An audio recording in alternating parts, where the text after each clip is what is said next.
ನಂಗೆ ಮೀನು ಇಷ್ಟ, ಹಣ್ಣು ಇಷ್ಟ. ಹಲೋ ನಮಸ್ತೆ, ಹೆಂಗಿದ್ದೀರಾ ಎಲ್ಲರೂ? ನಮ್ಮನೇಲಿ ಇವತ್ತು ಹೊಳೆ ಮೀನು ಸಾರು ಮಾಡ್ತಾ ಇದ್ವಿ. ಬಾವ ಇವತ್ತು ಮೀನು ಹಿಡೋದಕ್ಕೆ ಅಂತ ಹೇಳಿ ಹೋಗಿ ಸ್ವಲ್ಪ ಮೀನು ನಮಗೆ ಕೊಟ್ಟಿದ್ರು. ಅದಕ್ಕೆ ಇವಾಗ ಮಸಾಲೆ ಎಲ್ಲ ರೆಡಿ ಮಾಡ್ಕೊಂಡಿದ್ದೀನಿ. ತುಂಬ ಸಿಂಪಲ್ಲಾಗಿ ಮಾಡ್ಬೋದು, ತುಂಬ ಟೇಸ್ಟಿಯಾಗಿ ಬರುತ್ತೆ. ಆ್ಯಂಡ್ ಹೊಳೆ ಮೀನು ಸಾರು ಅಂದರೆ ಅದಕ್ಕೆ ಸ್ವಲ್ಪ ಕಾಯಿ ಹಾಕಿ ಮಾಡಿದ್ರೇ ಚಂದ.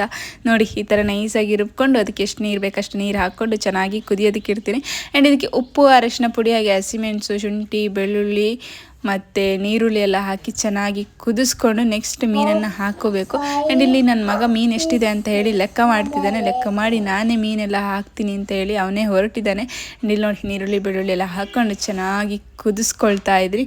ಇಷ್ಟಿದೆ ಮೀನು ಕ್ಲೀನ್ ಮಾಡಿ ಆದಮೇಲೆ ನನ್ನ ಮಗ ಹೊರಟೇ ಬಿಟ್ಟ ನಾನೇ ಮೀನು ಹಾಕ್ತೀನಿ ಅಂತ. ಅದಕ್ಕೆ ಗ್ಯಾಸ್ ಆಫ್ ಮಾಡಿ ಮೀನು ಹಾಕು ಅಂತ ಹೇಳಿದೆ. ಸೊ ತುಂಬ ನಿಧಾನಕ್ಕೆ ಚೆನ್ನಾಗಿ ಮೀನನ್ನು ಹಾಕ್ತಾ ಇದ್ದಾನೆ. ಇನ್ನು ಈ ಮೀನಿಗೆ ನಮ್ಮ ಸೈಡು ಕಲ್ಲು ಮೂಗು ಮತ್ತು ಕಿಜನ್ ಅಂತೀರಿ. ಆ್ಯಂಡ್ ನಿಮ್ಮ ಸೈಡು ಈ ಮೀನಿಗೆ ಯಾವ ಹೆಸರಿಂದ ಕರಿತೀರಾ ಅಂತ ಹೇಳ್ಬಿಟ್ಟು ಕಮೆಂಟ್ ಮಾಡಿ ಆಯಿತಾ.